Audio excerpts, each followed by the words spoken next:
This is the Field of 68. I'm Vince Wolfram. I'm JoJo Cavanagh in Auburn, Alabama. And this is Straight Out the Jungle.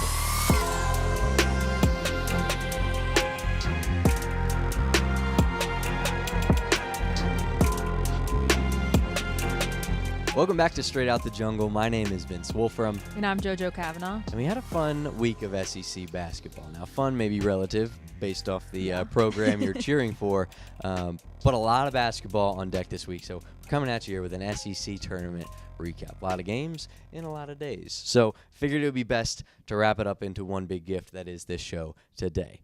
For Auburn, tough weekend. I think people didn't expect this program to be put out today. I think they expected to be playing today on a Sunday, SEC Tournament Championship Sunday, but they were not. Nope. So, tough one for Auburn fans in Nashville, but you got hopefully a lot of games left to play. Could be one, could be six. You never know. Yeah, you never know. It's just both of the games that Auburn played, they were not great games, and we've talked about it all season long, that the only way, not the only way, but really to beat Auburn is going to beat itself, and we kind of saw that in the second game. And then in the first game, it was kind of, you're going to talk about Chris Beard's quote, but Ole Miss kind of ran out of time. So we haven't really seen the best of Auburn basketball like we have in the past when Auburn was on the number one for 8 weeks straight. Auburn's number 3 now, and just losing 3 of their last 4 games. We really haven't seen the best of Auburn, which we know people are like, oh, are you panicked? You know, the Bruce Pearl quote that's going viral. Oh yeah, we're panicked. So there's definitely all of that discussion in, but yeah, it wasn't really the best weekend for Auburn basketball, but hopefully there's still a lot more basketball left to play. But yeah, fingers are crossed. But let's start in the first game, that Friday quarterfinal game. Auburn got number 8, SEC tournament ranking number 8, Ole Miss on Friday afternoon game, and Auburn had beat Ole Miss twice, and one at home, one on the road. Convincing wins, I think, in both of them, both high scoring from Auburn. So I didn't really know what to expect in this one. Like, it could have been a dogfight, it could have been ugly, or it could have been kind of the same old. But I know it's harder to beat a team 3 times than it is to beat them twice. So this game was a tough one. It had kind of tough written all over it from the start. And the final, 62-57, an Auburn win to push them to the semifinal. But this is one, it was just a stale game. Like, there wasn't a whole lot of fun. It was kind of a gross game to watch. Like, it wasn't, for your average viewer, it wasn't as enticing of a game. You walked away with it not really knowing more or less about either team. That's kind of how it felt. I don't know if you felt the same, but it just kind of felt like helmets were clashing the whole game, and Auburn has Johni Broome and Ole Miss didn't, and Auburn won. That's 100%. It was Johni Broome versus Ole Miss. It kind of seemed like that entire game. I mean, it was spring break. I was in Jamaica, so I had, leave the beach and watch this game, and I was kind of hoping for like a good, fun game to watch. And I was took you off the beach. You needed something. Yeah, I was just sitting there, and I was like, I really am not on the beach in Jamaica to watch Johni Broome. That was literally it. Just kind of Auburn throughout the SEC tournament was Johni Broome, and we talked about him kind of going through a slump the past few games, but the SEC tournament proved he's back. But kind of where is everyone else, but it just kind of felt like Auburn ran their offense through Johni Broome, and if it's worked, don't fix it. But in other points of this season, Auburn has had many other players step up, and it kind of, you haven't really seen that in these past 2 games, and especially in Ole Miss. I mean, Johni Broome, he talked about against the Alabama game how he didn't have a double-double in 3 games. Well, he spoke it into existence. He had 23 points, 15 rebounds. It was just, like you said, Auburn had Johni Broome, Ole Miss did not. Yeah, that's basically was the entire story of that game. And I thought defensively Auburn did a little better this time than they did in that first meeting where they kind of let Sean Padula go a little crazy. Ole Miss, they did have 4 guys in double figures, which was more than Auburn. Auburn had 2. But when Johni Broome has 23 and your next best is Denver Jones with 13, you'll live with that. In a game that was kind of as nasty and bulldoggy as this one was, he only scored 62 points. You don't expect a lot of offense from all of those guys. But overall, I think a win's a win. And coming off of back-to-back losses at Texas A&M, which was a game I think Auburn just kind of let sweep under the rug, and then a tough one, Alabama buzzer beater in overtime. So a tough slate of games, but Auburn needed that win, I think, not only for the doubters and the people who are questioning and those who may have been panicking. That win was necessary. And if anything, in this SEC tournament, Auburn just needed one. Like, they needed a win. And to get back in that winning way, to feel how it felt again, get the vibes back up. I think that was probably the most necessary takeaway, was just getting back in the win column. I agree. I mean, being on a 2-game losing slump with Auburn hasn't had all season, and then coming into this game where it's kind of a little bit more of a dogfight, it was good to see them get in the win column because obviously that means they advance in the SEC tournament. But just in general, I think it was good for morale because going into the NCAA tournament on 3 losses definitely is not good. Now they're going in with 3 out of 4 losses, but still just having that one win, getting into the second day of the fourth day semifinals of the SEC tournament, I thought that was good for morale of the team. But it just seemed like Johni Broome was really the only one for Auburn these past 2 games. I mean, if you go and look at a box score, you're used to seeing Todd Pettiford, Miles Kelly. You're used to seeing Denver Jones, Chad Baker-Mazara, Chaney Johnson, and it kind of was like it only was the Johni Broome show in both of these games. So that's definitely something to look forward to, hopefully, to trying to see Auburn get back to that. But it was the Johni Broome show for the SC tournament for me personally. Yeah, and that Ole Miss game, I think, was the start of that a little bit. And there was points where you couldn't count Ole Miss out, and that's what Chris Beard said, and I think it's right. And for Auburn, this might be a scary quote to hear, but Chris Beard said, sometimes you win, sometimes you run out of time. I think Ole Miss just ran out of time today. They felt like they could win the game. And after you beat a team twice like Auburn has with Ole Miss, having that hope for Ole Miss probably isn't a great look for Auburn. But Chris Beard accepted the fact that Johni Broome is a dog. That is for certain. And going into Saturday's game against the tournament's number 4th ranked Tennessee, a team in their first matchup in Neville Arena, arguably the craziest home game of the season, the Miles Kelly 3, basically to give Auburn the win. Yeah, he wasn't at that Alabama game, so he's lucky. That was the craziest game he was at because that one hurt. The craziest win. There we go. is probably a better way to put it, yes. But this game, I think, once again, kind of had tough written all over it. If you remember that first matchup between these two teams, I mean, gross. Like, it was like no offense, strictly defense, and Miles was lucky enough to make a tree at the end. In the corner. And that was it. This one had some more offense, I thought. Especially in the beginning. It was each team making a shot left and right. Yeah, I think they went like 6 minutes. They missed the first media timeout because play didn't even stop. Like, they had a media timeout at the 12th minute and the 10th minute because they couldn't get one in those first 5 because they were just playing. Yeah. I don't think there was a missed field goal until the 16-minute mark. Like, the first 4 minutes, they went make.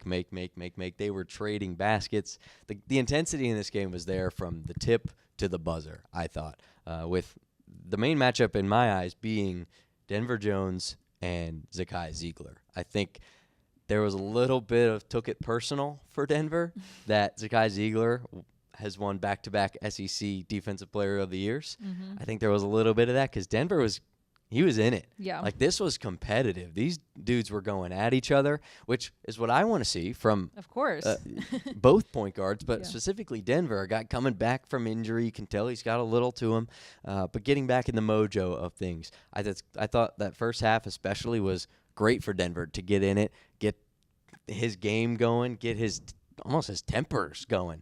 I had never seen Denver talk to a referee before this game, but those two going at it in the first half, in addition to, like we've mentioned already, Johni Broome in the first half, and in this game as a whole, just made putting the ball in the basket and playing basketball against people who are 6'11" strong with long wingspans look so easy. Yeah, I think there was Miles Kelly having a technical too, just showing how gritty this game was. I know there's that viral clip of Johni Broome going, I can guard when Zakai Ziegler ends up making the bucket. But just it was a gritty game overall with, just talking to one another. And Johni Broome really, it was one point he was, I think, 5 for 5 or 6 for 6 from the floor in the first half. He had 12 points in the first half. Again, it just felt like this offense was feeding through Johni Broome. If it's broke, why not fix it? Auburn was winning at halftime by 1. But yeah, I loved that matchup between Denver Jones and Zakai. I do think Zakai Ziegler won that matchup in this game this time. I think in the previous game you could argue that Denver Jones won it, but I think in this game Zakai Ziegler won it and proved why he was Defensive Player of the Year, then SEC Defensive Player of the Year, then also going off for 20 points. I thought it was a great game from him. Yep. But just in general, it was Johni Broome left and right. And you look at the first half box score, and Johni Broome's the only one in double figures, which isn't shocking. But then when you go into the whole box score, there's 3 guys in double figures this time. That kind of shocked me to be honest, because I don't know about you, but I was wondering where everyone else was Didn't on feel offense. like it. It did not feel No. like it. Denver Jones had 7 of 8 free throws, so that's kind of why he was in double figures, because he only made 1 of 6 from the floor. Big part of his 10 were from the line. Yeah, and Miles Kelly had 13 points. He had 3 threes, but they were very sporadic, so it didn't really feel like he was kind of in it that much. But just Todd Pettiford going 0 for 8, Chaney Johnson going 1 for 3, Chad Baker-Mazara going 4 for 9. It was just, we haven't seen this all season, and I think to me it was Auburn being Auburn. Maui Invitational was when this team was really clicking. Johni Broome goes out from injury. You see Mississippi State. You see Chaney and Chad step up.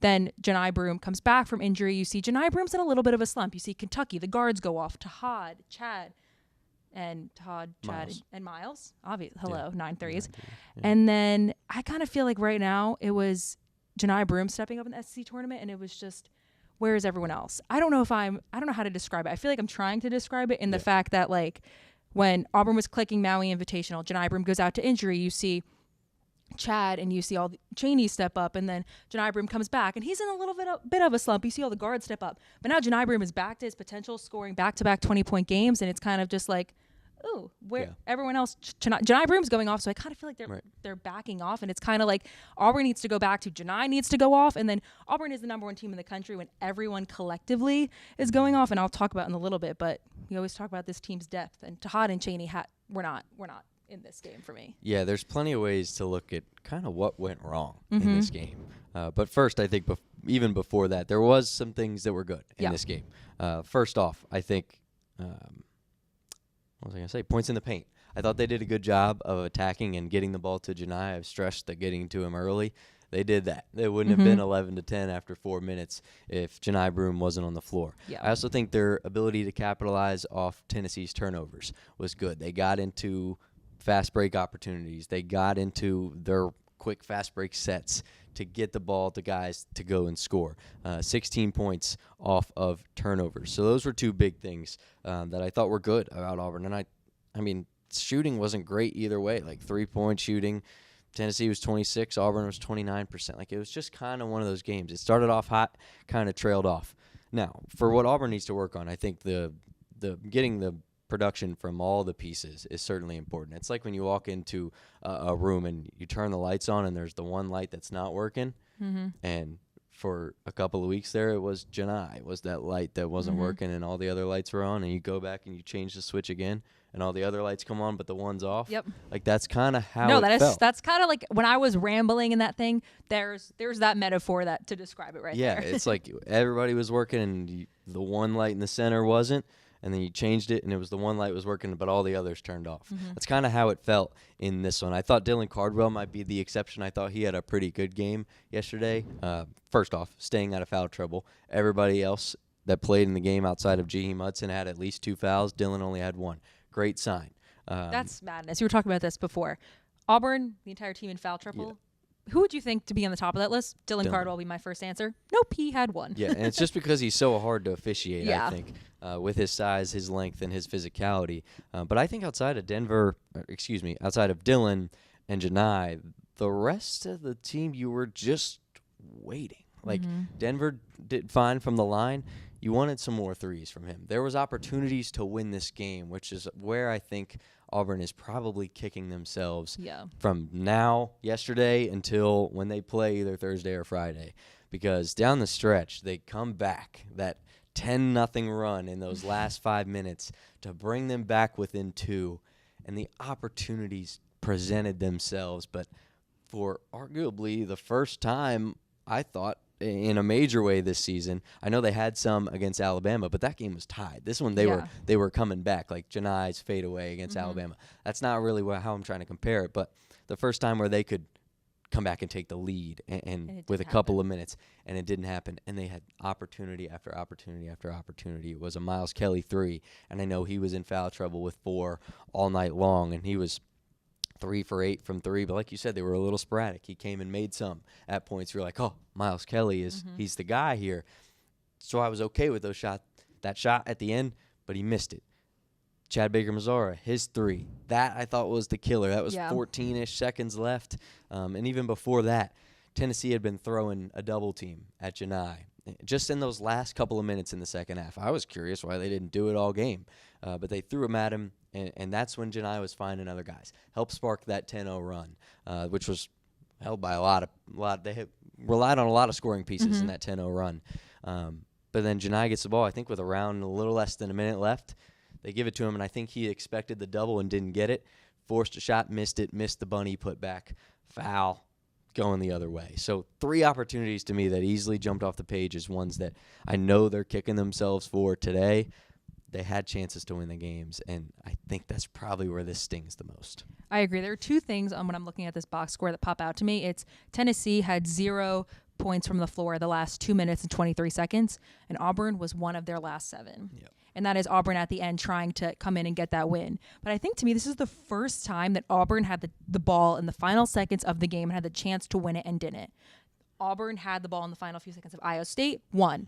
Alabama, they lost, but it was because Alabama had the ball in the final few seconds, and Mark Sears hit that buzzer beater. Going back to Texas A&M, Auburn never had a lead in that game, so that was another Auburn loss. Duke, Auburn lost, but this was the first kind of loss for me for Auburn, where looking at it, Auburn had the chance to win in the final few seconds, final few minutes, and just didn't execute. And we've seen it, like we said, Iowa State, Johni Broome buzzer beater. So I think that was kind of shocking. I think like that's inability to close, exactly, almost, which we haven't we're seen known all as this year. Team to close. Tennessee game, the other Tennessee game, Miles Kelly hits that 3 in the corner, and we've seen it during all of these other games in close games. Auburn just somehow, whether it's Tahad Pettiford, I think it was against Texas or South Carolina, hitting free throws in the final seconds. Like when Auburn is in crunch time, the reason this team is the number 1 team in the country is because they find the way to win it. And this is the first game for me where in the final few minutes, they just did not execute and they just could not get a shot down. Yeah, because, I mean, you could look at the whole schedule. Any game decided by 5 or less points, they probably won somehow, some way by taking initiative and finishing. Yeah, even Alabama in Tuscaloosa, that 1-2 game, Alabama storms back. Chad 3, Tahad 3, those ball are game. daggers. Like they've had those daggers all year long. This year you're waiting for it, you're looking for it. They had the chance, they didn't make it. I mean, the bench points, I think that's just the piece that Bruce is probably furious about today. And I know it comes and goes, right? People have off games. To this point, they haven't had a game where Johni was on and literally everyone else was off. They haven't had that. No, they haven't. And I think to me, this is kind of the point where people are like, oh, should we be panicked? And that Bruce Pearl quote that I mentioned before, it makes me laugh. He's like, oh, no, we're panicked. But just because I love how he goes, that's a softball. That was my favorite part. Me too. But just, we always talk about the depth of this Auburn team. You have 5-star All-American coming off the bench. You have Chaney Johnson coming off the bench. You have Chris Moore coming in on defense off the bench. And this was, again, the game. Tennessee had 25 bench points. Auburn had 3. And that comes from a sole Chaney Johnson 3. Tahad Pettiford was 0 for 8 from the floor. So we always talk about the depth of this team. To have Chaney Johnson and Tahad Pettiford 3 points total between those 2 guys is not good. And the fact that Tahad Pettiford the last 4 games averaged 16 points. So I think that was he tweeted out after the game, he'll be back, which he will be back, but this is just something to look at Tahad Pettiford and Chaney Johnson. Chaney Johnson had 3 points the last 3 games. Looking back at his schedule, there was one point where 5 games in a row he had double figures. I think that was the stretch from, Florida or Oklahoma to Arkansas or something like that. But he had 5 games in a row with double figures. And now the last 3 games, he had 3 points, 4 points against Texas A&M, 3 points against Kentucky. The last time he had double figures was when Auburn dominated Ole Miss 106 points. So I think that's definitely something to look at is kind of where has Chaney Johnson goes. And I think a big part of it is Chaney Johnson has been in foul trouble for almost all of these games throughout. So just kind of looking at Auburn's pieces and depth is what makes this Auburn team so good. And Auburn lost Tennessee because Chaney Johnson and Tahad Pettiford had 3 points in total. Yeah, I was curious about Chaney's minutes yesterday. Yeah. He only had 2 fouls. Mm-hmm. But he only played 15 minutes. Yeah. Like, I wonder what goes into that. And he seemed okay in the locker room after, said, hey, keep your head up. He goes, I got you. So that's all I need to hear. And I think he knows he has it. He's got to find it. There's some other guys, too, that I know have been searching and are going to find it here soon. Tahad being one of them. He's had a tough little stretch of games. And I think for a freshman that doesn't play like a freshman, like that's not a crazy game to have, if that makes sense. Biggest moments against a guy that's the defensive player of the year. I'm sure that doesn't add to this, but I mean, Tahad, he had great games in the first half against Alabama. A&M, he was trying on the scoring end. Kentucky, he was certainly helping.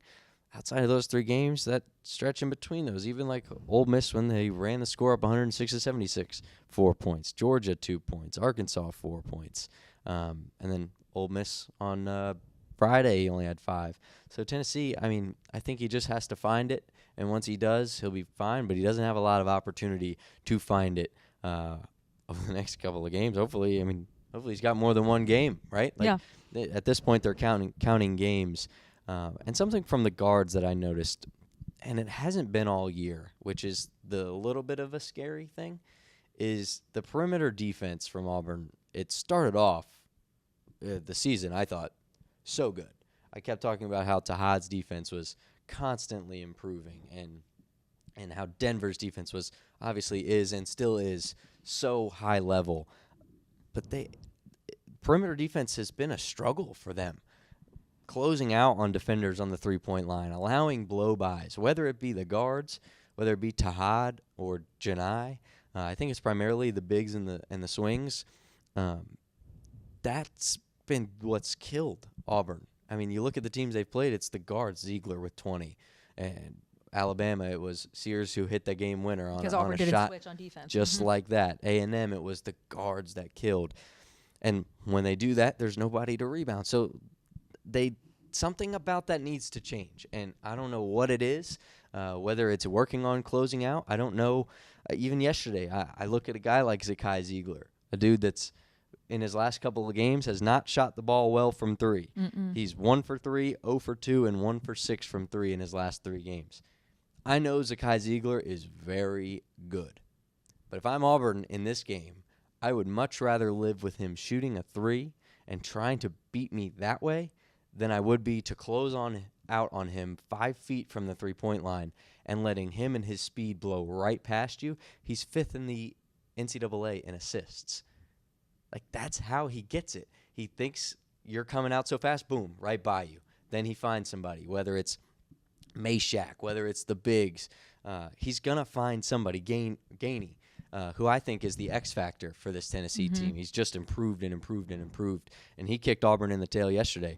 But I think defensively they could have taken a different approach. I found them getting beat on that perimeter way more often than not with the bigs and with the swings. And letting Zakai Ziegler get to the spots where he's the most dangerous. And that's what I thought gave Auburn a lot of trouble, was Zakai just being able to find his spots. Yeah, and like I mentioned, we've seen it throughout the season where Auburn's depth is this massive thing. And then in these few games, we're seeing it as it not showing up. And then perimeter defense, it was this entire season that's been one of Auburn's strong suits, is finding the strength of the team that they go against and taking that away. And it seems as if these past few games, they haven't, and even if Auburn beat Ole Miss, they're still not taking away the other team's strengths, which is something they were really good at during the regular season. And I think that's the biggest thing. I think just seeing Zakai Ziegler go drive the ball downhill and make it, and that's exactly how Mark Sears won it against Alabama. They're letting the guards drive the ball downhill and just make an easy shot, or even if they're trying to contest it, it's still going in, whether it's a layup, whether it's a jumper. I think that's kind of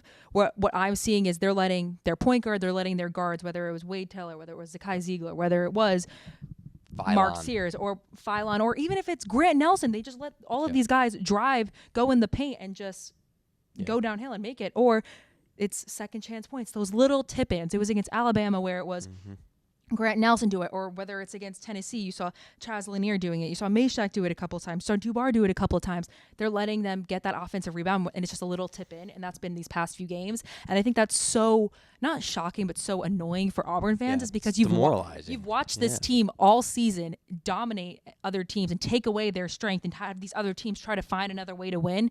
And now you're seeing these teams come back against Auburn and just do what they're good at, and Auburn is still trying to defend it, but it's just not what they were doing in the regular season. Yeah, and what bad perimeter defense leads to?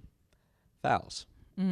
Yesterday, in as big, bad, and physical as ever as the SEC is, plenty of ticky-tacky touch fouls. They were called both ways yesterday, which that tempo to start was great. It slowed it down from that 14-minute point in the first half through the entire game, but fouls, I don't want to be the guy that blames the officials, and I'm not trying to sound like I am here, but Auburn's physicality has to be channeled, and fouling has been an issue for Auburn. I thought it was especially true yesterday, and I know Auburn missed a lot of free throws. I'm looking beyond that. I'm looking at how many times Auburn fouled Tennessee and how many points Tennessee got off of it. Missed free throws, they can work on that. Johni can make more than he did yesterday. What was he, 5 for 12 from the line yesterday? Yes, you make those, it might be a different game. Auburn gave Tennessee 27 free throws. And when you have, let's see, Denver Jones 3 fouls, Johni Broome 2 fouls, Baker Mazzara 4 fouls, Kelly 4 fouls, Pettiford 2 fouls, Chris Moore 3 fouls, Chaney Johnson 2 fouls. When you're fouling that much, you're not going to have any momentum in the game at all. You put a great shooting team like Tennessee on the line, of course they're going to go make 25 for 27. How do you think they've beaten Alabama? And how do you think they've taken these games right down to the wire? I saw on Twitter they were calling Tennessee free throw merchants. No, that's what they do. They're physical, and they don't foul you like crazy. Florida does the same thing. They are arguably one of the most physical teams in the SEC. They're up front, physical, will get on you, will try to block your shot. They don't foul you. That's a piece I think over the next 4 days, the next practices Auburn has, physicality has to be something. Not that they take away, because if you take away the physicality from this team, it's nothing. Mm-hmm. If you take physicality from Johni Broome, what? Like, what is he? Take away physicality from Denver Jones on defense. Kelly. That's all these guys. That's their bread and butter. You can't take it away, but what you have to do is channel it the right way. And you can't have the dumb fouls. You can't have 16 minutes in the first half and Chaney Johnson get back-to-back dumb, touchy ones on back-to-back plays. You can't have that. If you want to win going forward, you need to have the guys on the floor that you need to win. Yesterday, I didn't feel like they could. I know Miles Kelly played a lot. He played 26 minutes. And I know that's not a ton for him because we got guys like Johni playing 34 minutes, but Miles Kelly needs to be on the floor for more than 26 minutes. Yeah. If Auburn wants to win. He's stuck on the bench with 4 fouls. Couple of them tickies, like little tripped him and he fell. They said he tripped him when really he slipped. He said that in the locker room after the game. Double technical, him and Zakai Zeeler. And I know even after the game, Jeff Goodman and I walked up to Bruce after, and he was like, "The fouls, I gotta stop." Like he was upset about it. So not a referee thing. I don't think it's that. I think it's just the fact that they're actually fouling more than the other team. Yeah, Tennessee being in the bonus with 13 minutes and 37 seconds left. Stupid. Is madness. Yeah. And I think those are the two things where 45 points for Tennessee, 25 came from the bench, 25 came from free throws.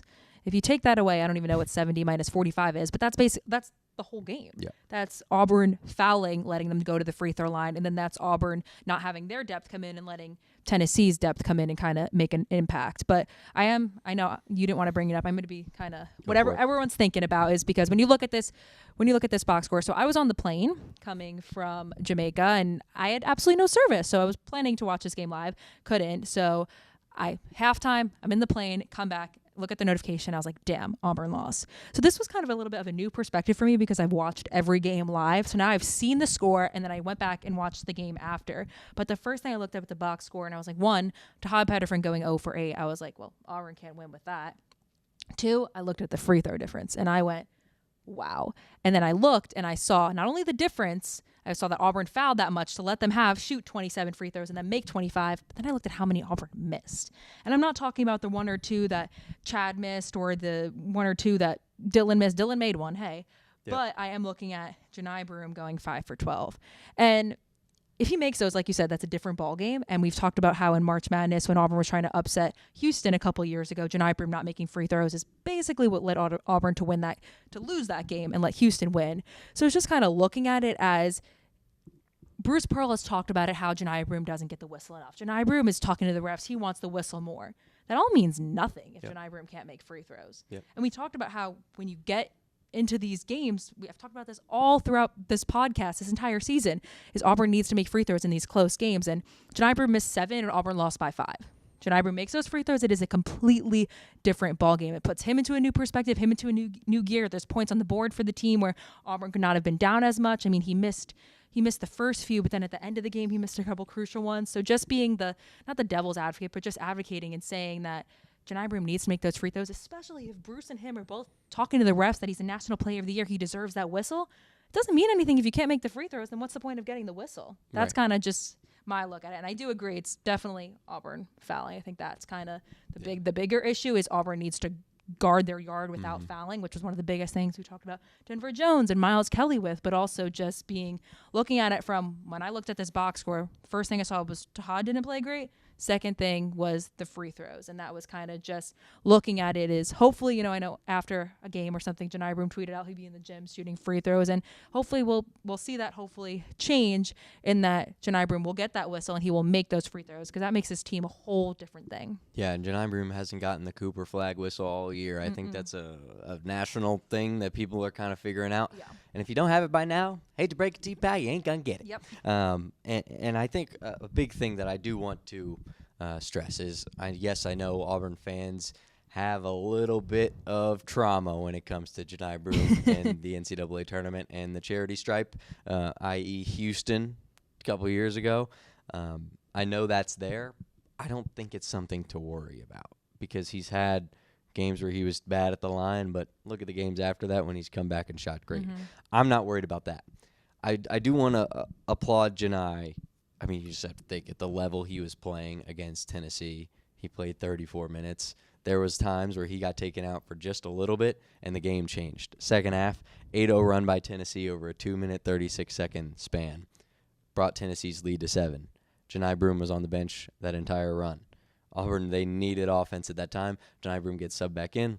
That lead, there it goes. That's the kind of impact that he can have on a game. So in a game where they played a game before that, the day before, back-to-back days, back-to-back games. Johni Broome playing like a dog. 34 minutes from him, from the big fella, and leading his team the way he is. I think it shows a lot for not only just his leadership by example and his leadership by being a National Player of the Year guy, but his leadership by being available is way more than I think people expect. And once again, that word channel I think is going to be important because while he doesn't get the whistle that he and Bruce might think he deserves, he's got to let it go. Yeah. Got to let the talking to the official, it's not going to get you anywhere. And if anything, it just takes your mind off the game completely. That's one thing we were talking about before in terms of that Bruce quote. Are you panicked? Silly, right? And to think about the teams that they've lost to, 3 of their last 4. They lost to a top 5 champion Alabama. Has played teams like that. Top 5 Alabama, top 5 Tennessee, and a top arguably 12, 15 Texas A&M on the road after arguably the biggest win of your season at Kentucky. I'm not worried about Auburn, but I will say there is a piece of light that they had early in the season that they are looking to discover again. And I don't know what it was or is. I don't think that the team that was beating teams by 20 is gone. I don't think it is. I think if anything, it's just find that little switch. And I think there's a little bit of it that if you look at those first, call it 10 games, maybe a little after Maui too, there was a light and a joy with this team that they played with. There wasn't the talking to the officials. Where's my foul? Yeah. Wasn't any of that. They were just playing basketball. Todd Pettiford loose. Miles Kelly logo. Johni Broome, when he gets the ball, it's going in. He has that right now. And Miles Kelly's trying. He got, I think, ripped up by the officials a little bit yesterday. But I think the pressure of being number 1 and having that target on you kind of took a little bit of the battery life out of the light that Auburn has. I think these next 4 days before their NCAA tournament game against whoever it may be are going to be big because Auburn can have that reset. It's a new season starting Thursday or Friday when they play. There's a new season starting on Sunday, right? Yep. Starting on Sunday night, Selection Sunday. It's a new season from there. I am not rooting Auburn out in the slightest. Those 16 quad 1 wins, I mean, whatever. Like if you want to say they're not good right now, they've reached their peaks. That's okay. One sidebar. Oh, here we go. Saying a team has reached their peak early in the year is probably the dumbest thing I've ever heard. Like reaching your peak is winning the national championship. There's one team that reaches a peak every year. Peaks, and I'm almost tired of it, seeing it not only just in Auburn fans, but like even like Kentucky, like the SEC teams. I feel like I see it a lot, like Tennessee, whatever, they reached their peak way back then. Kentucky reached their peak when they beat Gonzaga. this team reached their peak this time. Alabama, they're not that good anymore. It's the same team, dog. Mhm. Like peaks are when you win the national championship. Auburn has not peaked at all this season. This is how a season goes. Yep. For those who don't know, there's ups and there's downs. You lost at Duke, that's a down. Then you go and win your next 14 games. Like that's an up. Like there is ups and downs to the season. So to say Auburn has already peaked, I'm sorry. Like grow up a little bit. Yeah, Vince Wolfram rant. I feel like it's usually a JoJo Cavanagh It's so rant. silly. I loved it. It's yeah, so silly. I agree with you. It means literally nothing. I agree There's with one team that peaks every year. Final Fours are great. If you go to the Final Four and lose, did you really peak? Mm-hmm. No, I agree with you because looking at it, Maui Invitational is when I think this team was clicking and had everything at its best. Johni Broome goes out in Mississippi State. Auburn wins with Chad and Chaney. Then you look at Kentucky. Johni Broome didn't have their best game. Miles Kelly, Tahad, and Chad go off. So that's just going up and down. There's not one point where they peaked. I think Maui Invitational, when all their pieces were clicking, is when they played their best. Is that their peak? No, I don't think so because they go on and they win Kentucky in the SEC regular season title. So I agree with you in that. I think there's just the ups and downs. And I think right now Auburn is kind of on there a little bit of a down. And the only way to go is up. There's, you lose one game and you're out. And I think that's kind of hitting these guys and just thinking about how to get back to that clicking. I think we always talked about this team genuinely loves each other. They love playing with one another. And coming into this season, they were preseason ranked, I think, 11. And no one expected this team to be what they are. You cannot tell me anyone in college basketball media, no one expected this team to be what they are and to be number one for 8 straight weeks. No one expected Johni Broome to be as good as he is. And then coming into this, it was kind of, they were beating Houston. They lost to Duke, but it was still a close game. And they were just demolishing Purdue and demolishing Ohio State and beating Iowa State and winning the Maui Invitational. Those are all highs and a little bit of lows and losing to Florida at home. But then there's just this, how do I want to word this?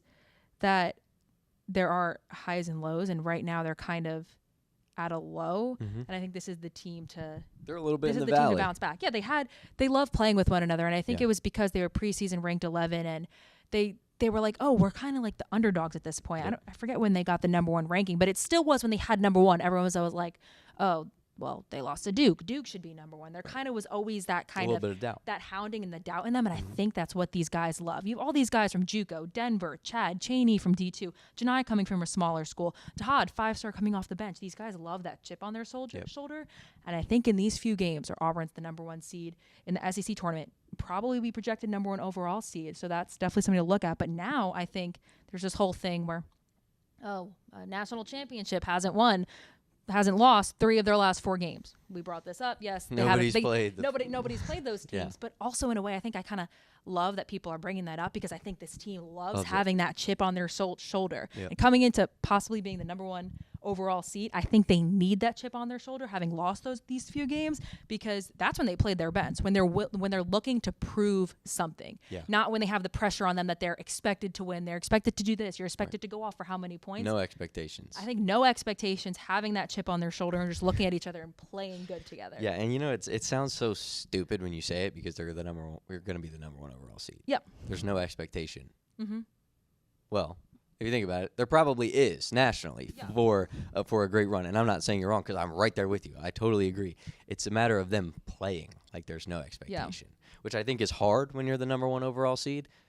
But the same thing I've said for weeks, I don't think they care. Yeah. And honestly, I'd even raise this question. Have we seen the best Auburn yet? No.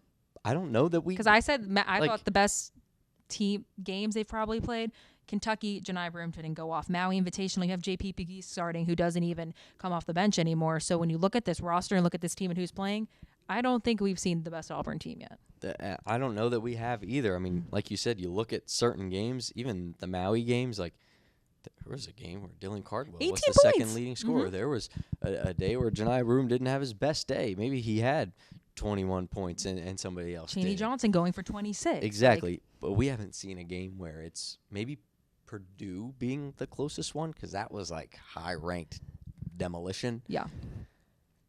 And maybe a couple of others that I'm forgetting. There's a lot of games in a year, but we haven't seen a game where there's been, but that guy didn't play well today. What's stopping us from seeing that on Thursday or Friday when they play? Like, it could very well be this being the chip they need. And you've seen it so much before. The teams that have great records all year, maybe they lose 1 or 2 games. They go and they lose in their conference championship. That's the team you don't want to play. Mm-hmm. I think of Kentucky, who I've compared to this team, the 2012 Kentucky team that won the national championship. They lost to Indiana on a buzzer beater in Bloomington. Watford for the win. Great shot. Whatever. 20 games later, they lose to Vanderbilt in the SEC championship game. The writing was on the wall. Like, they wanted to win the SEC, and they did it. And they were not happy, not pleasant because of it. So they kicked everybody's tail all the way until the Final Four. They got Louisville, beat them by 10, beat Kansas by 10. Like, that's the kind of team that I think this Auburn team is. I think that the edge piece, that chip on your shoulder, doesn't have anything to do with seeding. Seeding this, seeding that, seeding don't matter. I think it's more that people are doubting them because they've lost their last 3 of their last 4 games. Nobody's ever done it. That's all the doubt they need. I agree with you. We both talked about how we hated that stat, and that's why I brought it up, is because I kind of feel like these guys are going to take that and use it to their advantage, because those are the guys coming from JUCO and smaller schools and just being underestimated, even though now they're not underestimated because they're the projected #1 overall seed. But I think that's kind of the mindset that these guys thrive in and have throughout this entire season. I think they could turn it around very, very quickly. We've seen them have bad games, and they turn it around and beat a team by 40. We've seen that. I don't know that currently right now they're playing like the best team in the SEC. I think it's Florida. Yep. And I would stand on that. I saw them in person a couple of times this week. They're darn good, and they proved it to Auburn in Auburn's house. I think Auburn knows that. But if Auburn wants one team in the country right now, I think it's Florida. I think that's the chip. We'll talk about that chip. Losing I think, at home, yeah. Yeah, and that's a team I know these dudes want to play, in addition to Alabama. Obviously, that left them on a sour note. But I think Florida's the team to chase. I think they're playing like the best team in college basketball right now. I think we can I don't see that changing. I think we can expect that for the entire month of March. So if this team wants another shot, not only to beat Florida, but to win a national championship, I think they'll have to go through the Gators at some point, which will be a great matchup. But they got to get right over these next 4 days in preparation for whoever it is. They need to step up. They need to realize, hey, the expectation, let it go and just play. Because if they don't, they could be a first weekend. I'll say it. I'll be the one to say it. I think they very well could be if they don't. They haven't made it out of the second weekend since 2019. Exactly. If they don't turn it around, it could be different. Because this team over the last, since March 4th, it's been a different team. Yeah, we got to find a way to get all those lights on. Yep. Johni Broome can't be off, and you can't have Chad, Tahad, and Chaney and all those lights on. It needs to be Johni Broome lit up with all of those. I'm using that metaphor again. Yep. But then just looking at this team, I think this is something that Bruce Pearl's talked about when Auburn was at its peak, is they just look at the next opponent. They're not looking ahead at the next few games. And I think that's kind of where Auburn is a little bit weary right now, is they've kind of just been looking ahead, SEC tournament, who we're going to play next, NCAA tournament, who we're going to play next. And I think they just need to focus on the task at hand. And Dylan Carwell brought it up. He was like, these are my brothers. I want to play with my friends until April 7th. And I think how they have to do that is one game at a time. Don't underestimate your opponent, and just play like you did throughout this season, and just have all those light switches turn on. Yeah. Do your job with a well-lit gym, I think, is what we're going with there. I think the trash talk thing, you can have that, but channel it, control it a little more. Once you get that, I think the team sets back. They focus on what they actually have to do to win a basketball game. They didn't do that against Tennessee. They were doing this down by 6. Charles Barkley said it himself. He goes, those celebrations don't mean anything if you don't win. Right. Straight up. Exactly. So I think that is the truth going forward for this Auburn team. And playing like themselves, yes, channeling everything else so they can play like themselves is a totally different thing. So I think if people are doubting Auburn, you're silly, because look how deep, look how good. If you have somebody to stop Johni Broome, proud of you. If you don't, hope you like spring break, because I think that's just going to be the case. Teams that don't, and it's all matchups too, which is why I'm so excited for Selection Sunday to see who's in the region that Auburn gets to play in. The conversation about the Duke Auburn #1 overall seed, picking whether it be Atlanta or Newark, because the #1 overall seed gets to choose that for their second location, is interesting. if I'm Duke, I'm picking Atlanta, so Auburn can't play there out Mm-hmm. of spite. But that might just be petty competitor. But regardless, Auburn shorthands themselves, I think, a little bit in the SEC tournament, loses to Tennessee 70-65. Now, best time of the year to look forward to. We don't have our brackets yet, but we almost do. We're almost there. Next best thing outside of filling in a bracket is filling in our toasts for the day. We'll go toast for the weekend because there was a lot of hoop this weekend. JoJo, I'll let you start with your toast. Who we got? I'm not toasting to St. John's because people are probably tired of me doing it, but I am shouting them out because shout out St. John's. Yep. Anyway, I think we're going to toast former Auburn guards. Let's do it. So I have Katie Johnson and George Mason, who sadly they just lost in their championship game, 68-63. But we're just going to toast to Katie Johnson because I think he's having a great season. Being on Legend. George Mason, this team could be a tournament team, which is very exciting. Katie Johnson in March is something we all love. And there was that famous quote that his coach came out and said, which I think, do you have it up? I do. Yeah. It made me laugh. When I saw it, I was like, if this is real, it's the funniest thing ever. Let me find it. Oh my And goodness. I It also makes me just laugh. I want to shout out Katie Johnson for the relationship he still has with Auburn. Yeah, Bruce it's Pearl cool. spoke about it in a press conference. Someone mentioned that Katie was like leading in technicals and Bruce Pearl was like, my guy. But then Katie Johnson, if you go on his Twitter, all he does is say good things about Auburn and say War Eagle. And you love to see that from someone who was kind of an Auburn legend with the way he played and just the way he was on this campus. Yeah, most definitely. So George Mason head coach Tony Skinn would just asked about his experience working with Katie Johnson this season. He said, and I quote, "I'm going to go to heaven because I'm coaching KD Johnson. It's my hall pass." End quote. Maybe the craziest line I've ever heard from a coach about one of their players. Like, what? Well, I'm going to challenge you to that one because I'm going to just not even get – I'm not saying this on air. I am a lady. But Bruce Pearl on College Game Day said something else too. So coaches be crazy. Yeah, was not a fan of that one from Yeah. Bruce. He got in full competitor mode on that one. And I know his daughter wasn't a fan of it either, so I'm right there. I guess we'll keep on the Auburn guards toast train. Mine, we're going to take it up to Ann Arbor, Michigan. That Michigan Wolverines team led by Trey Donaldson played a very tough Big Ten semifinal game against Maryland. 79-79. This is what I love about it the most. As you can tell, I hate when the game stalls. I think I talked about that enough today with fouls. Incredible play from Trey Donaldson. Like I said, 79-80. Maryland's leading by 1 off a free throw. Michigan has timeouts. 5.3 seconds left. No timeout. On the fly. 94 feet. Trey Donaldson right to the rack for the win. Big time from the Wolverines. I respect that there's no timeout. I love that they do that. I'm sure it's a play that they've worked on in practice before. But, like, beautiful play. Like, Trey threw the ball in, went literal 94 feet, got the ball back from Vladislav Golden, and just no remorse, just went right to the cup. 2 defenders on him and just bye. That's what he said to the Maryland crowd. So shout out to Auburn guards, Trey Donaldson, KD specifically. Those who were not named shall go unnamed. But shout out to those 2 dudes. Voldemort. I'm kidding. Right. Shout out Harry Potter. Right. Well, Voldemort, not anybody else.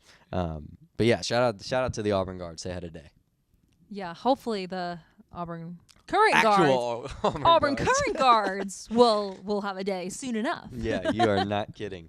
But up next, it's to be determined. The best time of the year is upon us. The best, greatest month in the 12-month calendar is here.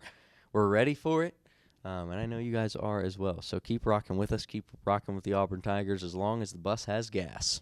Yeah, I'm a major sports fan, and don't get me wrong, I love the World Series. I love the Super Bowl. I love the NBA Finals.